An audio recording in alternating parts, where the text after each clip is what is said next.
കനാലിൻ്റെ പണി പൂർത്തിയാക്കുന്നതിന് വേണ്ടി മാർക്കിസും വേറെ കുറേ മന്ത്രിമാരും കൂടി സിമാജിയാവോയെ നിർബന്ധിക്കാൻ തുടങ്ങിയിരുന്നല്ലോ. ഒരു ഫെയറിയായ തനിക്ക് ചിലപ്പോൾ അവൻ ആഗ്രഹിക്കുന്ന രീതിയിൽ അവനെ സഹായിക്കാൻ സാധിച്ചേക്കും എന്ന് തിങ്ങാൻ അവനോട് പറയുന്നത് വരെയായിരുന്നു നമ്മൾ കണ്ടു നിർത്തിയത്. സിമാജിയാവോ നിന്ന് ചിരിച്ചു തള്ളിയതല്ലാതെ അത് കാര്യമായി വിശ്വസിക്കുന്നില്ല. അടുത്ത ദിവസം മുതൽ അവന് കൊട്ടാരം സദസ്സിൽ മാർക്കിസിൻ്റെ ഭാഗത്ത് നിന്ന് പ്രഷർ വല്ലാതെ കൂടുന്നുണ്ട്. കനാൽ നിർമ്മിക്കണമെന്നാവശ്യപ്പെട്ടാണ് അയാൾ പ്രശ്നമുണ്ടാക്കുന്നത്. പക്ഷേ ആ കനാൽ ഉണ്ടാക്കുന്നത് വഴി ജനങ്ങൾ അനുഭവിക്കേണ്ടി വരാവുന്ന ദുരിതങ്ങളെക്കുറിച്ച് പറഞ്ഞ് അതിനെതിരായിട്ടുള്ള മന്ത്രി തിരിച്ച് വാദിച്ചുകൊണ്ടിരിക്കുകയാണ്. ഇങ്ങനെ ഇവർ തമ്മിലുള്ള തർക്കം കുറേ സമയം തുടരുന്നു. സിമാജിയാവോ സഹിക്കവയ്യാതെ മാർക്കിസ് ആവശ്യപ്പെടുന്നത് പോലെ കനാലിൻ്റെ നിർമ്മാണം നടത്താൻ അനുവാദം നൽകുന്നുണ്ട്. അവൻ ഇങ്ങനെ അതിന് പെർമിഷൻ നൽകിയെന്നറിഞ്ഞതോടെ തിങ്ങാൻ റൂളിങ്ങിനോട് പറഞ്ഞ് അന്ന് രാത്രി തന്നെ നിശങ്കനെയും ചിയാനെയും കൂടി ഈ ദൗത്യം പൂർത്തിയാക്കാനായി പറഞ്ഞയക്കുന്നുണ്ട്. അങ്ങനെ അവർ രണ്ടുപേരും കൂടി അന്ന് രാത്രി തന്നെ ആ കനാലിൻ്റെ നിർമ്മാണം പൂർത്തിയാക്കാനായി എത്തുന്നു. പക്ഷേ ഇവർ ഇതിനുവേണ്ടി ശ്രമം തുടങ്ങിയ സമയത്ത് തന്നെയാണ് യോയുവാനും ആ കനാൽ നശിപ്പിച്ച് അവിടെ ഒരു ഫ്ലഡ് ഉണ്ടാക്കാനായി വന്നത്. ഇവർ രണ്ടുപേരും അവിടെ ഉണ്ടായിരുന്നതുകൊണ്ട് തക്ക സമയത്ത് അത് കാണുകയും യോയുവാനെ തടയാൻ ശ്രമിക്കുകയും ഒക്കെ ചെയ്യുന്നു. പക്ഷേ യോയുവാനാണ് ഇതിൻ്റെ പിന്നിലെന്ന് അവർക്ക് മനസ്സിലാവുന്നില്ല. മാത്രമല്ല പെട്ടെന്ന് ഇങ്ങനെ ഒരു പ്രശ്നം വന്നതുകൊണ്ട് അത് പൂർണ്ണമായി പരിഹരിക്കാനും അവർക്ക് സാധിക്കുന്നില്ല. അവരുടെ കയ്യിൽ നിന്ന് കാര്യങ്ങൾ കൈവിട്ട് പോകും എന്ന അവസ്ഥയിൽ എത്തിയപ്പോഴാണ് നിഞ്ചു അങ്ങോട്ടേക്ക് വന്നത്. അവൻ കുറേ കൂടി ശക്തനാണല്ലോ. ഇതിന് പിന്നിൽ യോയുവാനാണെന്ന് നിഞ്ചുവിന് മനസ്സിലാവുന്നു. അങ്ങനെ നിഞ്ചു യോയുവാനെ തടയാനായി അങ്ങോട്ടേക്ക് പോകുന്നു. നിഞ്ചു വരുന്നത് നേരത്തെ തന്നെ യോയുവാന് മനസ്സിലാവുന്നു. അങ്ങനെ അവൻ അവിടെ നിന്ന് വേഗം അപ്രത്യക്ഷമാവുന്നുണ്ട്. ഇപ്പോൾ തന്നെ കുറച്ച് സ്പിരിച്വൽ പവർ ഉപയോഗിച്ചത് കാരണം യോയുവാൻ്റെ ശരീരം ചുക്കിച്ചുളിയാൻ തുടങ്ങിയിരുന്നു. അതുകൊണ്ടാണ് എതിർത്ത് നിൽക്കാതെ അവൻ വേഗം എസ്കേപ്പ് ആയത്.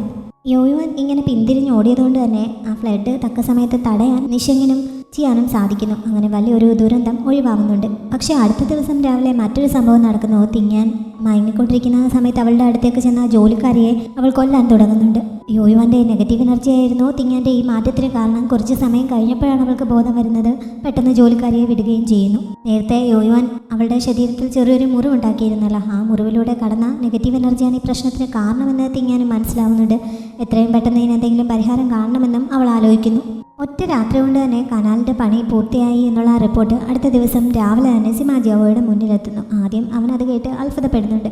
പിന്നീടാണ് ഏതോ ഡിവൈൻ ശക്തി ഇതിന് സഹായിച്ചുവെന്ന് ജനങ്ങളൊക്കെ പറയുന്നത് കേട്ടുവെന്ന് അവൻ അറിയുന്നത്. അതോടെ തിങ്ങാനായിരിക്കണം അത് ചെയ്തതെന്ന് അവൻ ഊഹിക്കുന്നുണ്ട്. കഴിഞ്ഞ ദിവസം അവൾ അതിനെപ്പറ്റി അവനോട് സൂചിപ്പിക്കുകയും ചെയ്തിരുന്നല്ലോ. ആ കനാൽ ഭംഗിയായി പൂർത്തിയാക്കാൻ കഴിഞ്ഞതിൽ അവന് സന്തോഷമാവുന്നു. അവൻ അന്ന് തിങ്ങാൻ്റെ ഒപ്പം ഇരിക്കുന്ന സമയത്ത് നിഞ്ചുവും ഷിയാനും കൂടി അവളെ കാണാനായി എത്തുന്നുണ്ട്. പക്ഷേ അവൻ്റെ മുന്നിലേക്ക് വരാതെ അവിടെ മുകളിലൊരിടത്ത് അവർ മറിഞ്ഞിരിക്കുകയാണ്. അവരുടെ സാന്നിധ്യം മനസ്സിലായതോടെ തിങ്ങാൻ സിമാജിയാവോയെ മയക്കുന്നു. അവനിങ്ങനെ മയങ്ങിക്കിടക്കുന്ന കണ്ടപ്പോൾ നിഞ്ചുവിന് വിഷമം വരുന്നുണ്ട്. കനാൽ നിർമ്മിക്കുന്ന സമയത്ത് യോയുവാൻ്റെ ഭാഗത്തു നിന്നുണ്ടായ എതിർപ്പിനെക്കുറിച്ച് നേരിട്ട് റിപ്പോർട്ട് ചെയ്യുന്നതിന് വേണ്ടിയിട്ടായിരുന്നു അവർ രണ്ടുപേരും കൂടി വന്നത്. യോയുവാനെ തനിക്ക് പിടികൂടാനായില്ല എന്ന് നിഞ്ചു വിഷമത്തോടെ അറിയിക്കുന്നുണ്ട്. ഇനി അവനെ പിടികൂടാൻ വേറെ എന്തെങ്കിലും വഴി നോക്കുകയല്ലാതെ രക്ഷയില്ലല്ലോ. സിമാജിയാവോയുടെ ഓർമ്മകൾ തിരികെ കിട്ടിക്കഴിഞ്ഞാൽ ഈ പ്രശ്നമെല്ലാം പരിഹരിക്കാൻ കഴിയും. അവന് ഇതിനെപ്പറ്റി അറിയാമായിരിക്കുമെന്ന് ചിയാൻ പറയുന്നു. പക്ഷേ അങ്ങനെ സിമാജിയാവോയ്ക്ക് ഇതിനെപ്പറ്റി അറിവുണ്ടായിരിക്കുമെങ്കിലും അത് വളരെ അപകടം പിടിച്ച ഒരു പ്രശ്നമായിരിക്കാനാണ് സാധ്യത. അതുകൊണ്ടാണല്ലോ ഇതിനു മുമ്പ് സിമാജിയാവോ ഇതിനെപ്പറ്റി തങ്ങളോട് ആരോടും സൂചിപ്പിക്കാതിരുന്നത്. എന്തായാലും അവന് ഓർമ്മകൾ തിരികെ കിട്ടുന്നത് വരെ വെയിറ്റ് ചെയ്യുന്നത് ശരിയാവില്ല. സ്വന്തമായിട്ട് എന്തെങ്കിലും വഴി നോക്കുന്നത് തന്നെയാണ് നല്ലതെന്ന് അവൾ പറയുന്നുണ്ട്.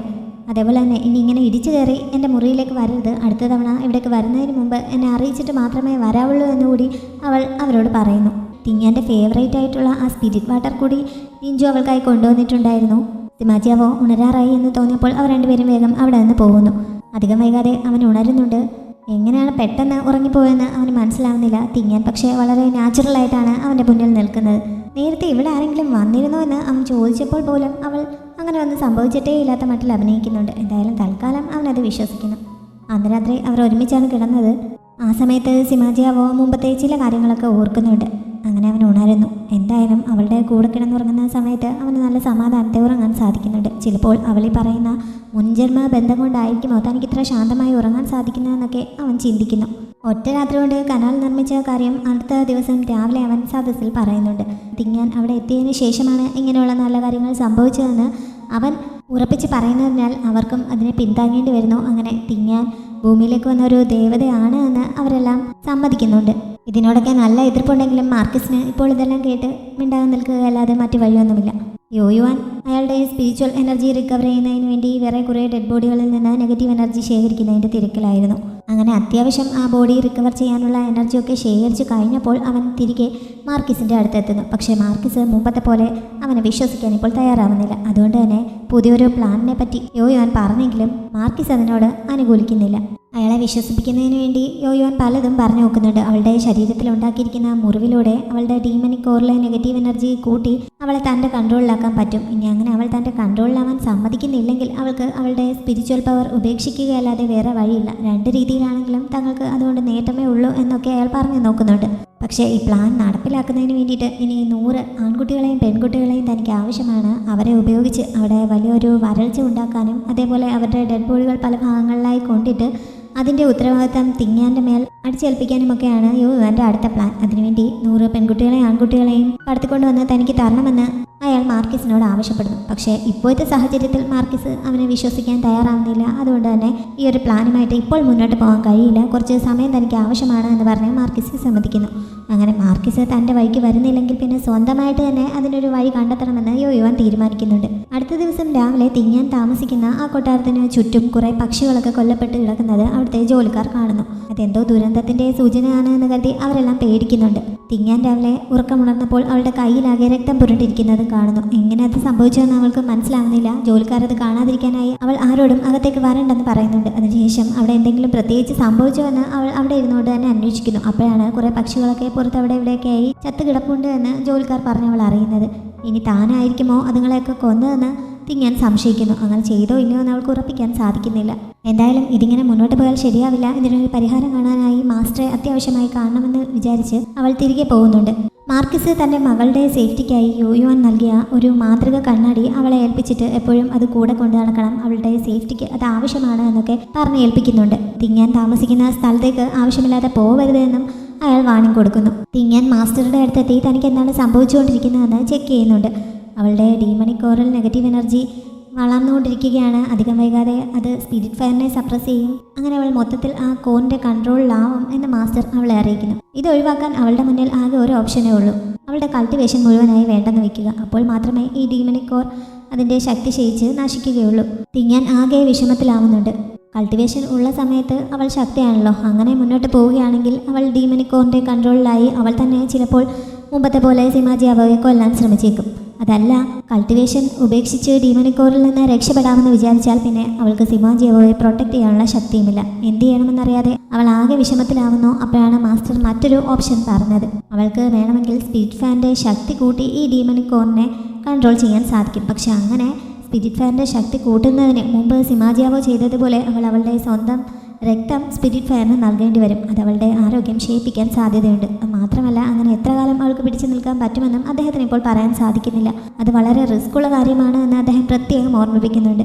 തിങ്ങാൻ ഒരു ദേവതയാണ് എന്നും കഴിഞ്ഞ ജന്മത്തിൽ തൻ്റെ ലവറായിരുന്നുവെന്നുമൊക്കെ സിമാജിയാവോ പറഞ്ഞ് സിമാജിയാവോയുടെ അമ്മ അറിഞ്ഞിരുന്നു. അങ്ങനെ അതിനെപ്പറ്റി അവർ അവളുമായി സംസാരിക്കുന്നു. അങ്ങനെയാണെങ്കിൽ കഴിഞ്ഞ ജന്മത്തിൽ അവനും താനും തമ്മിൽ എന്തെങ്കിലും കണക്ഷൻ ഉണ്ടായിരുന്നുവെന്നും അമ്മ ചോദിക്കുന്നുണ്ട്. അവർ കഴിഞ്ഞ ജന്മത്തിലും അമ്മയും മകനും ആയിരുന്നുവെന്നും ആ ഒരു കണക്ഷൻ കൊണ്ടാണ് ഇപ്പോഴും അവരുടെ മകനായി ജനിക്കാൻ സിമാജിയാവോ അവരെ അന്വേഷിച്ച് ഇങ്ങോട്ടേക്ക് വന്നതെന്നുമൊക്കെ തിങ്ങാൻ അവരോട് പറയുന്നുണ്ട്. എന്തായാലും അവർക്ക് അത് നല്ല സന്തോഷമാവുന്നു. അവൻ്റെ കമ്മിങ് ഓഫ് ഏജ് സെറിമണി കഴിഞ്ഞു കഴിയുമ്പോൾ നിന്നെ അവൻ രാജ്ഞിയായി പ്രഖ്യാപിക്കും. അതോടെ നിനക്കും അവൻ്റെ കിരീടധാരണ ചടങ്ങിൽ പങ്കെടുക്കാൻ സാധിക്കും എന്നൊക്കെ അമ്മ അവളെ അറിയിക്കുന്നുണ്ട്. അപ്പോഴാണ് അങ്ങനെ ഒരു ഓപ്ഷൻ ഉണ്ട് എന്ന് തിങ്ങാൻ അറിയുന്നത്. ആ ചടങ്ങ് നടക്കുന്ന സ്ഥലത്തേക്ക് എങ്ങനെ കയറും എന്നുള്ള കാര്യത്തിൽ അവൾ ആശങ്കയിലായിരുന്നല്ലോ. ഇപ്പോൾ അതിനൊരു സൊല്യൂഷൻ ആയതുപോലെ ആയി. സിമാജിയാവോ തന്നെ രാജ്ഞിയാക്കൂ എന്നറിയാമെങ്കിലും അന്ന് രാത്രി ഒരുമിച്ചിരിക്കുന്ന സമയത്ത് കമ്മിങ് ഓഫ് ഏജ് സെറിമണി കഴിയുമ്പോൾ തന്നെ രാജ്ഞിയായി പ്രഖ്യാപിക്കുമോ എന്ന് അവൾ അവനോട് ചോദിക്കുന്നുണ്ട്. എപ്പോഴാണെങ്കിലും എൻ്റെ രാജ്ഞിയാവാനുള്ള യോഗ്യത നിനക്ക് മാത്രമേ ഉള്ളൂ എന്ന് അവൻ പറയുന്നു. പിന്നെ എന്തിനാണ് ഇത്ര തിരക്ക് പിടിക്കുന്നതെന്നും അവൻ ചോദിക്കുന്നുണ്ട്. അവൾ അതിന് മറുപടി പറയുന്നതിന് മുമ്പ് തന്നെ സ്പിരിറ്റ് ഫയറിൻ്റെ ടോർച്ചറിങ് അവൾക്ക് അനുഭവപ്പെടുന്നു. സിമാജിയാവോ ഈ ലൈഫിൽ ആദ്യമായിട്ടാണല്ലോ ഇത് നേരിട്ട് കാണുന്നത്. പക്ഷേ അവൻ കണ്ട സ്വപ്നങ്ങൾ 1-2 തവണ ഇങ്ങനെ ഒരു കണ്ടീഷൻ മുമ്പ് അവൻ അനുഭവിച്ചിരുന്നതായി അവൻ കണ്ടിരുന്നു. അതുകൊണ്ട് തന്നെ അതിനെപ്പറ്റി അവൻ കൂടുതൽ അന്വേഷിക്കുന്നുണ്ട്.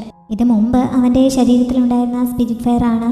അവനത് പിന്നീട് തനിക്ക് ട്രാൻസ്ഫർ ചെയ്ത് തന്നതാണ്. അതിനുശേഷമാണ് മുമ്പ് അവൻ എത്രത്തോളം വേദന അനുഭവിച്ചിരുന്നു എന്നൊക്കെ തനിക്ക് മനസ്സിലാക്കാൻ സാധിച്ചത് എന്നൊക്കെ തിങ്ങാൻ അവനോട് പറയുന്നുണ്ട്. അങ്ങനെ വേദന അനുഭവിക്കുന്ന സമയത്ത് അത് കുറയ്ക്കാനായി അവൾ എന്തെങ്കിലും ചെയ്യുമായിരുന്നോ എന്ന് അവൻ ചോദിച്ചപ്പോൾ അവൾ മുമ്പ് അവൻ്റെ സോൾമാനറിനുള്ളിൽ കയറാൻ ചെയ്യുന്നത് പോലെ അവൻ്റെ നെറ്റിയിലേക്ക് മുട്ടിക്കുന്നു. ഇപ്പോൾ സോൾമാനറിനുള്ളിൽ കയറാനൊന്നും പറ്റുന്നില്ലെങ്കിലും തിങ്ങാൻ കുറച്ച് സമയം അങ്ങനെ ഇരുന്നപ്പോൾ ഒരാശ്വാസം തോന്നുന്നുണ്ട്. ഇത് മാത്രമല്ല, ഒരു തവണ നിൻ്റെ ചൂട് കുറയ്ക്കുന്നതിന് വേണ്ടി ഞാൻ മഞ്ഞുമഴ പെയ്യുകയും ചെയ്തിരുന്നുവെന്ന് അവൾ പുഞ്ചിരിയോടെ പറയുന്നു. അടുത്ത തവണ ഇവിടെ മഞ്ഞ് പെയ്യുന്ന സമയത്ത് തങ്ങൾ ഒരുമിച്ചുണ്ടായിരിക്കുമെന്ന് സിമാജിയാവോ അവൾക്ക് ഉറപ്പ് കൊടുക്കുന്നുണ്ട്. ഇനി മുതൽ തങ്ങൾ രണ്ടുപേരും മാത്രമുള്ള സമയത്ത് അവനെ ഇങ്ങനെ രാജാവെന്നൊന്നും വിളിക്കാതെ നീ ഞാൻ എന്നൊക്കെ വിളിച്ചോട്ടെ എന്ന് അവൾ ചോദിക്കുന്നുണ്ട്. അവൻ അതിന് പെർമിഷൻ നൽകുകയും ചെയ്യുന്നു. ഇങ്ങനെ കുറേ നേരം സംസാരിച്ചിരുന്നപ്പോൾ തിങ്ങാൻ സ്വയം കൺട്രോൾ ചെയ്യാൻ പറ്റാതെ അവന് കിസ് ചെയ്യുന്നു. അവനും അത് നന്നായി എൻജോയ് ചെയ്യുന്നുണ്ട്. അങ്ങനെ അത് കൂടിക്കൂടി അവൻ നെക്സ്റ്റ് ലെവലിലേക്ക് കടക്കാൻ തുടങ്ങുന്നുണ്ടെങ്കിലും തിങ്ങാൻ പെട്ടെന്ന് അതിനെ തടയുന്നു. നീയല്ല എന്നെ ആദ്യം കിസ് ചെയ്തതെന്ന് അവൻ ചോദിച്ചപ്പോൾ എനിക്കിപ്പോൾ മതിയായിരിക്കുന്നു പറഞ്ഞ് അവൾ പുറകിലേക്ക് മാറുന്നു. അത് നീയല്ല തീരുമാനിക്കുന്നതെന്ന് പറഞ്ഞ് അവൻ അവളെ അടുത്തേക്ക് പിടിക്കാൻ തുടങ്ങുന്നുണ്ടെങ്കിലും അവൾ സമ്മതിക്കുന്നില്ല. ഉറങ്ങാൻ സമയമായി എന്ന് പറഞ്ഞ് കിടക്കുന്നുണ്ട്. അവളിങ്ങനെ പെട്ടെന്ന് പിന്മാറിയതിൻ്റെ പിണക്കത്തിലാണ് സിമാജിയാവോ. തിങ്ങാനത് മനസ്സിലാവുന്നുണ്ടെങ്കിലും അവൻ്റെ ഓർമ്മകൾ മുഴുവനായി തിരിച്ചു കിട്ടിയിട്ടില്ലാത്തതുകൊണ്ട് അവനുമായി ഇപ്പോൾ അങ്ങനെ ഒരു ഡീപ്പ് റിലേഷനിൽ പോകാൻ അവൾക്ക് താല്പര്യമില്ല. അവൻ പിണങ്ങിക്കിടക്കുന്നതുകൊണ്ട് അവൾ അവനെ തോണ്ടി വിളിക്കുകയും നമുക്ക് വെറുതെ സംസാരിച്ച് കിടക്കരുതെന്ന് ചോദിക്കുകയും ഒക്കെ ചെയ്യുന്നുണ്ട്. ഇനി നീ എന്നെ തൊട്ടാൽ ചിലപ്പോൾ സംസാരിച്ചുകൊണ്ട് മാത്രം കിടക്കാൻ പറ്റുമെന്ന് എനിക്ക് ഉറപ്പ് തരാൻ പറ്റില്ല എന്ന് പറഞ്ഞ് അവൻ തിരിഞ്ഞു കിടക്കുന്നുണ്ട്.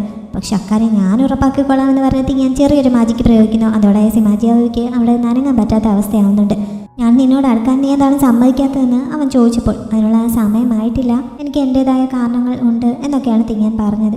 എന്ന് സമയമാവും എന്നവൻ ചോദിച്ചപ്പോൾ നിനക്ക് സോൾ മാനർ എന്താണെന്ന് അറിയാമോ എന്നവൾ ചോദിക്കുന്നു. സിമാജിയാവോ അങ്ങനെ ഒന്ന് കേട്ടിട്ട് പോലുമില്ല. അതുകൊണ്ട് അവൻ അതിനെപ്പറ്റി അറിയാമായിരുന്നില്ല. എങ്കിൽ പിന്നെ മര്യാദയ്ക്ക് കിടന്ന് ഉറങ്ങാൻ നോക്ക്, നമ്മുടെ ആ കിരീടധാരണ ചടങ്ങ് നടന്നു കഴിയുമ്പോൾ നിനക്കിതൊക്കെ മനസ്സിലാവുമെന്ന് പറഞ്ഞ് അവൾ അവനോട് ഉറങ്ങാൻ പറയുന്നു.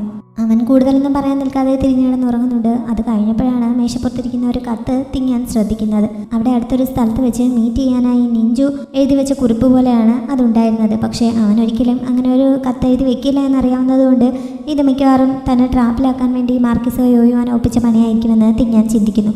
പക്ഷെ അതേ സമയത്ത് തന്നെ കഴിഞ്ഞ ദിവസം പെട്ടെന്ന് ഇടിച്ചു കയറി വന്നപ്പോൾ നിഞ്ചുവിനോട് ഇനി അങ്ങനെ വരരുത്, മുന്നേ അറിയിച്ചിട്ടേ വരാവൂ എന്ന് പറഞ്ഞിരുന്നത് കാരണം ഇനി ശരിക്കും നിഞ്ചു ആയിരിക്കുമോ ഇത് വെച്ചത് എന്ന സംശയവും അവൾക്കുണ്ടാകുന്നു. അതുകൊണ്ട് തന്നെ അതിൽ പറഞ്ഞിരിക്കുന്ന സ്ഥലത്തേക്ക് അവൾ പോകുന്നുണ്ട്. അവൾ അവിടെ ചെല്ലുമ്പോൾ അവിടെ വേറെ ആരും ഉണ്ടായിരുന്നില്ല. കുറച്ച് സമയം അവിടെ വെയിറ്റ് ചെയ്തപ്പോൾ അവൾ അറിയാതെ ഉറങ്ങിപ്പോകുന്നു. ഈ സമയത്ത് മാർക്കിസിൻ്റെ മകൾ അങ്ങോട്ടേക്ക് വരുന്നു. അവൾക്കും ഇതേപോലെ തന്നെ ഒരു കത്ത് കിട്ടിയിരുന്നു. ഇതേ സമയത്ത് അവിടെ എത്താൻ പറഞ്ഞിട്ടായിരുന്നു അതിലുണ്ടായിരുന്നത്. അവളുടെ കൈവശം സേഫ്റ്റിക്കായി അച്ഛൻ നൽകിയ മാതൃക കണ്ണാടിയും ഉണ്ടായിരുന്നു. തിങ്ങാനെ കണ്ടപ്പോൾ അവളായിരിക്കും തനിക്ക് കത്തയച്ചതെന്ന് മാർക്കിസിൻ്റെ മകൾ വിചാരിക്കുന്നു. പക്ഷേ അവൾക്ക് തിങ്ങാൻ്റെ അടുത്തേക്ക് പോകാൻ കഴിയുന്നതിന് മുമ്പ് തന്നെ ആ കണ്ണാടിക്കുള്ളിൽ നിന്ന് യോയുവാൻ്റെ എനർജി അവളെ പിടികൂടി കൊല്ലുന്നുണ്ട്. ഇങ്ങനൊരു സംഭവം അവിടെ നടന്നത് തിങ്ങാൻ അറിയുന്നതേയില്ല. കുറേ കഴിഞ്ഞപ്പോൾ അവൾ ഉണരുന്നു. അപ്പോഴേക്കും അവിടുത്തെ 1-2 ജോലിക്കാർ അങ്ങോട്ടേക്ക് വന്ന് ഇവളെ കാണുന്നുണ്ട്. അവരെ കണ്ടുകൊണ്ട് അവൾ എഴുന്നേറ്റപ്പോഴാണ് അവളുടെ ഡ്രസ്സിലെല്ലാം പുരണ്ടിരിക്കുന്ന രക്തം അവർ കാണുന്നത്. അവർ പറയുമ്പോഴാണ് തിങ്ങാൻ അങ്ങനെ ഒരു കാര്യം ശ്രദ്ധിക്കുന്നത് തന്നെ. എന്തായാലും മാർക്കിസിൻ്റെ മരണത്തിൻ്റെ ഉത്തരവാദി അവളാണ് എന്ന രീതിയിൽ ആവുന്നു കാര്യങ്ങൾ. അടുത്ത ദിവസം രാവിലെ അതിനെപ്പറ്റിയുള്ള വിചാരണ തുടങ്ങുന്നുണ്ട്. സിമാജിയാവോ അവളെ കുറ്റപ്പെടുത്താൻ ഒരു രീതിയിലും തയ്യാറായിരുന്നില്ല. അവളല്ല ഇത് ചെയ്തതെന്ന് അവൻ വാദിക്കുന്നു. പക്ഷേ അവൻ്റെ ഭാഗത്തുള്ള ആ മന്ത്രിയും അതേപോലെ തന്നെ ഫിസിഷ്യൻ എയും എല്ലാം തിങ്ങാനെതിരായിട്ടുള്ള തെളിവുകളാണ് അവൻ്റെ മുന്നിൽ പറഞ്ഞുകൊണ്ടിരിക്കുന്നത്. ഇപ്പോൾ അവരുടെ മുന്നിലുള്ള തെളിവുകളൊക്കെ വെച്ചിട്ട് ഏറ്റവും കൂടുതൽ പ്രതി എന്നവർ സംശയിക്കുന്നത് തിങ്ങാനെയാണ്. അതുകൊണ്ട് തിങ്ങാനെ ചോദ്യം ചെയ്യാനായി വിട്ടു നൽകണമെന്ന് ആ മന്ത്രി അവനോട് ആവശ്യപ്പെടുന്നു. സിമാജിയാവോ അയാളെ അവിടെ നിന്ന് പിരിച്ചുവിടും എന്ന രീതിയിൽ പോലും ഭീഷണി മുഴക്കുന്നുണ്ടെങ്കിലും താൻ ന്യായത്തിൻ്റെ ഭാഗത്തെ നിൽക്കുകയുള്ളൂ എന്ന് പറഞ്ഞ് അയാൾ എതിർക്കുകയാണ്. കാര്യങ്ങൾ കൈവിട്ടു പോകും എന്ന് തോന്നിയപ്പോൾ അയാൾ ആവശ്യപ്പെടുന്നത് പോലെ ജയിലിലേക്ക് പോകാൻ തയ്യാറാണ്, തൻ്റെ നിരപരാധിത്വം തെളിയുന്നത് വരെ അവിടെ തന്നെ വെയിറ്റ് ചെയ്യാൻ തയ്യാറാണ് എന്ന് തിങ്ങാൻ തന്നെ അറിയിക്കുന്നു. സിമാജിയാവോ അവൾ തടയാൻ ശ്രമിക്കുന്നുണ്ടെങ്കിലും അവൻ്റെ നല്ലതിന് വേണ്ടിയിട്ടാണിതെന്ന് പറഞ്ഞ് അവൾ മന്ത്രിക്കൊപ്പം ജയിലിലേക്ക് പോകുന്നു. അവൾ തടവറയിൽ തനിച്ചായപ്പോൾ റൂളിംഗ് നിജുവും അങ്ങോട്ടേക്ക് എത്തുന്നുണ്ട്. അവളിങ്ങനെ അവിടെ വന്ന് കിടക്കേണ്ട ആവശ്യമുണ്ടോ എന്ന് അവർ ചോദിക്കുന്നുണ്ട്. ഇപ്പോൾ ഇതാണ് ഏറ്റവും നല്ലത്, അല്ലെങ്കിൽ ബാക്കി മന്ത്രിമാരെല്ലാവരും കൂടി സിമാജിയാവോയെ വല്ലാതെ ബുദ്ധിമുട്ടിക്കും. മാത്രമല്ല യോയുവാനും എന്തെങ്കിലും ചെയ്യാൻ സാധ്യതയുണ്ട്. അതുകൊണ്ട് ഇവിടെ തന്നെ തങ്ങുന്നതാണ് സുരക്ഷിതമെന്ന് അവൾ പറയുന്നു. അവർക്ക് കൂടുതൽ സംസാരിക്കാൻ സമയം കിട്ടുന്നില്ല. അതിന് ആരും അങ്ങോട്ടേക്ക് വരുന്നതിനാൽ അവർക്ക് അവിടെ നിന്ന് പോവേണ്ടി വരുന്നു. സിമാജിയാവോ ആയിരുന്നു അങ്ങോട്ടേക്ക് വന്നത്. തിങ്ങാൻ അവിടെ തങ്ങുന്നതിനോട് അവൻ ഒട്ടും താല്പര്യമുണ്ടായിരുന്നില്ല. തിരികെ തൻ്റെ കൂടെ വരാൻ അവൻ ആവശ്യപ്പെടുന്നു. പക്ഷെ തിങ്ങാൻ അപ്പോഴും പോകാൻ തയ്യാറാവുന്നില്ല. പ്രശ്നങ്ങൾ സോൾവ് ആവാതെ തിങ്ങാൻ വരില്ല എന്നുറപ്പായതോടെ സിമാജിയാവോ നിരാശയോടെ തിരികെ പോകുന്നു. എന്നിട്ട് എങ്ങനെ എത്രയും പെട്ടെന്ന് ആ പ്രശ്നം സോൾവ് ചെയ്യാം എന്നുള്ള വഴി അവൻ നോക്കുന്നുണ്ട്. അതിനു വേണ്ടിയിട്ട് മന്ത്രിയെയും ഫിസിഷ്യൻ ഇയെയും വിളിപ്പിച്ച് അവൻ കുറേ നിർദ്ദേശങ്ങൾ നൽകുന്നു. മാർക്കിസിൻ്റെ മകൾ കൊല്ലപ്പെട്ടിരിക്കുന്ന കുറ്റം എങ്ങനെയായാലും തിങ്ങാൻ്റെ തലയിൽ കെട്ടിവെക്കാൻ അയാൾ ശ്രമിക്കും. അതുകൊണ്ട് തന്നെ എത്രയും പെട്ടെന്ന് അതിനെപ്പറ്റി കൂടുതൽ അന്വേഷിച്ച് കണ്ടെത്തണമെന്ന് അവൻ മന്ത്രിക്ക് ഓർഡർ നൽകുന്നു. അതേപോലെ തന്നെ വരും ദിവസങ്ങളിൽ മാർക്കിസിനെ കൂടുതൽ നിരീക്ഷിക്കാൻ ഇയോടും പറയുന്നു. തിങ്ങാന് തടവറയിൽ യാതൊരു അസൗകര്യവും ഉണ്ടാവാൻ പാടില്ല. അവൾ കിടക്കുന്ന സ്ഥലമൊക്കെ നല്ല കംഫർട്ടായിരിക്കണം എന്നുകൂടി അവൻ ഓർഡർ നൽകുന്നുണ്ട്. മാർക്കിസ് മകളെ നഷ്ടപ്പെട്ടതോടെ യോയുവാനെ സഹായിക്കാൻ തീരുമാനിക്കുന്നു. അങ്ങനെ അയാൾ കുറേ കുട്ടികളെ പിടിച്ചുകൊണ്ട് വരുന്നുണ്ട്. യോയുവാനെ ഉപയോഗിച്ച് തൻ്റെ മകളുടെ മരണത്തിന് കാരണക്കാരി എന്ന് അയാൾ വിശ്വസിക്കുന്ന തിങ്ങാനെ കൊല്ലാനാണ് അയാളുടെ ഉദ്ദേശം. ശരിക്കും യോയുവാനാണ് തൻ്റെ മകളെ കൊന്നതെന്ന് അയാളിപ്പോൾ അറിയുന്നില്ല. മാർക്കിസ് അവിടെ നിന്ന് പോയി കഴിഞ്ഞപ്പോൾ യോയുവാൻ ആ കുട്ടികളെയൊക്കെ കൊന്ന് അവരുടെ എനർജി വലിച്ചെടുക്കുന്നു. അങ്ങനെ അവൻ കൂടുതൽ സ്ട്രോങ് ആകുന്നു. അതോടെ ആ ശക്തി ഉപയോഗിച്ച് സിമാജിയാവോയുടെ രാജ്യത്തെ തന്നെ ഒരു പ്രദേശത്ത് അവൻ വലിയൊരു വരൾച്ച ഉണ്ടാക്കുന്നു. ജനങ്ങൾ കഷ്ടതയിലായതോടെ ആ നെഗറ്റീവ് എനർജി എല്ലാം കൂടി തിങ്യാൻ്റെ ഡീമണിക് കോറിലേക്ക് അട്രാക്ട് ചെയ്യപ്പെടുന്നു. അങ്ങനെ തിങ്യാൻ തടവറയിൽ ആകെ ഡിസ്റ്റർബായി ഉണരുന്നുണ്ട്. മുമ്പ് മാസ്റ്റർ നൽകിയ മരുന്ന് കഴിച്ച് അവൾ തൽക്കാലം ആ ഡീമണിക് കോറിനെ ഒന്ന് അടക്കി നിർത്തിയതായിരുന്നല്ലോ. പിന്നെ എന്താണ് ഈ സംഭവിക്കുന്നതെന്ന് അവൾക്ക് ആദ്യം മനസ്സിലാവുന്നില്ല. അങ്ങനെ ചെക്ക് ചെയ്തപ്പോഴാണ് ഇങ്ങനെ വലിയൊരു വരൾച്ച അവിടെ ഉണ്ടായിരിക്കുന്നതിനെ പറ്റി അവൾക്ക് അറിയാൻ സാധിക്കുന്നത്. യോയുവാൻ ആയിരിക്കണം ഇതിന് പിന്നിലെന്ന് അവൾക്ക് മനസ്സിലാവുന്നു. ഈ രീതിയിൽ മുന്നോട്ട് പോയി കഴിഞ്ഞാൽ താൻ മൊത്തത്തിൽ ഡീമണിക് കോറിൻ്റെ കൺട്രോളിലാവും എന്ന് അവൾക്ക് മനസ്സിലാവുന്നു. അതുകൊണ്ട് തന്നെ മുമ്പ് മാസ്റ്റർ പറഞ്ഞ ആ സൊല്യൂഷൻ നടപ്പിലാക്കാൻ തന്നെ അവൾ തീരുമാനിക്കുന്നു. അങ്ങനെ അവൾ സ്വന്തം ബ്ലഡ് സാക്രിഫൈസ് ചെയ്ത് സ്പിരിറ്റ് ഫയറിനെ സ്ട്രോങ് ആക്കാൻ തുടങ്ങുന്നു. കുറേ സമയം അത് ചെയ്തു കഴിഞ്ഞപ്പോൾ സ്പിരിറ്റ് ഫയറിനെ സ്ട്രോങ് ആക്കി ഡീമണിക് കോർ അടക്കി നിർത്താൻ അവൾക്ക് സാധിക്കുന്നു. പക്ഷേ അതോടെ അവളുടെ ആരോഗ്യം വളരെ മോശമായി അവൾ മയങ്ങി വീഴുന്നു. അടുത്ത ദിവസം സിമാജിയാവോയ്ക്ക് തലവേദന ഈ പെട്ടെന്നുണ്ടായ വരൾച്ചയായിരുന്നു. അത് മാത്രമല്ല കുറേ കുട്ടികളുടെ ഡെഡ് ബോഡികൾ അവിടെയും ഇവിടെയും കണ്ടെത്തിയതായും മന്ത്രിമാർക്ക് റിപ്പോർട്ട് കിട്ടിയിരുന്നു. ഇങ്ങനെയൊക്കെ സംഭവിക്കുന്നതിന് പിന്നിൽ തിങ്യാനാണ് എന്നാണ് അവരിപ്പോൾ പറയുന്നത്. മുമ്പ് തിങ്യാൻ ദേവതയാണ് എന്ന് പറഞ്ഞവർ തന്നെ ഇപ്പോൾ അവളൊരു ചെകുത്താനാണ്, അവളെ കൊല്ലണമെന്ന് അവനോട് ആവശ്യപ്പെട്ടുകൊണ്ടിരിക്കുകയാണ്. സിമാജിയാവോ അവർ പറയുന്നതൊന്നും അംഗീകരിച്ചു കൊടുക്കാൻ തയ്യാറാവുന്നില്ല. മാത്രമല്ല ഇങ്ങനെ നല്ല കാര്യങ്ങളും മോശം കാര്യങ്ങളും ഒക്കെ സംഭവിക്കുമ്പോൾ അതെല്ലാം ഒരു പെണ്ണിൻ്റെ തലയിൽ മാത്രം വെച്ച് കെട്ടാൻ മാത്രം ഉത്തരവാദിത്തമില്ലാത്തവരാണോ നിങ്ങൾ എന്ന് ചോദിച്ച് മന്ത്രിമാരെയെല്ലാം കുറ്റപ്പെടുത്തുകയും ചെയ്യുന്നു. വരൾച്ചയെ നേരിടാനുള്ള മാർഗങ്ങളും അവൻ നിർദ്ദേശിക്കുന്നുണ്ട്. അവരുടെ കലവറയിൽ ധാരാളം ഫുഡ് സ്റ്റോർ ചെയ്ത് വെച്ചിട്ടുണ്ട്. അതൊക്കെ ജനങ്ങൾക്കായി തുറന്നു കൊടുക്കാൻ അവൻ ഓർഡർ നൽകുന്നു. അതേപോലെ തന്നെ ഉദ്യോഗസ്ഥരൊക്കെ ജനങ്ങളെ ചൂഷണം ചെയ്യാതിരിക്കാൻ വേണ്ട നടപടികൾ സ്വീകരിക്കാനും അവൻ ഓരോ മന്ത്രിമാരെ ഏൽപ്പിക്കുന്നുണ്ട്. കൂടാതെ മാർക്കിസ് മകളെ നഷ്ടപ്പെട്ടിരിക്കുന്ന സമയമാണല്ലോ, അതുകൊണ്ട് കുറച്ച് ദിവസത്തേക്ക് ഇനി കൊട്ടാരം സദസ്സിലേക്ക് വരേണ്ട ആവശ്യമില്ല എന്നും അവൻ പറയുന്നു. ശരിക്കും പറഞ്ഞാൽ അയാളെ കുറേ ദിവസത്തേക്ക് അവൻ മാറ്റി നിർത്തുകയാണ്. മയങ്ങിപ്പോയ തിങ്യാൻ സിമാജിയാവോടൊപ്പമുള്ള ചില കാര്യങ്ങളൊക്കെ സ്വപ്നം കാണുന്നു. ആ സമയത്ത് തന്നെ മോഡേൺ വേൾഡിൽ അതുമായി കണക്ട് ചെയ്ത ചില സ്വപ്നങ്ങളും അവൾ കാണുന്നുണ്ട്. ഇങ്ങനെ ഒരു സ്വപ്നം ഇപ്പോൾ കാണുന്നത് എന്താണെന്ന് അവൾക്ക് മനസ്സിലാവുന്നില്ല. ചിലപ്പോൾ സ്പിരിറ്റ് ഫയർ സ്ട്രോങ് ആക്കുന്നതിന് വേണ്ടി തൻ്റെ ബ്ലഡ് ഉപയോഗിക്കാൻ തുടങ്ങിയതുകൊണ്ടായിരിക്കുമോ ഇങ്ങനെ ഒരു സ്വപ്നം കാണുന്നത് എന്നും അവൾ സംശയിക്കുന്നു. ഈ സമയത്താണ് റൂളിംഗ് അവളെ കാണാനായി എത്തിയത്. റൂളിങ്ങിന് അവിടേക്ക് വരാൻ വേണ്ടി തിങ്യാൻ മെസ്സേജ് അയച്ചിരുന്നു. അങ്ങനെയാണ് റൂളിംഗ് എത്തിയിരിക്കുന്നത്.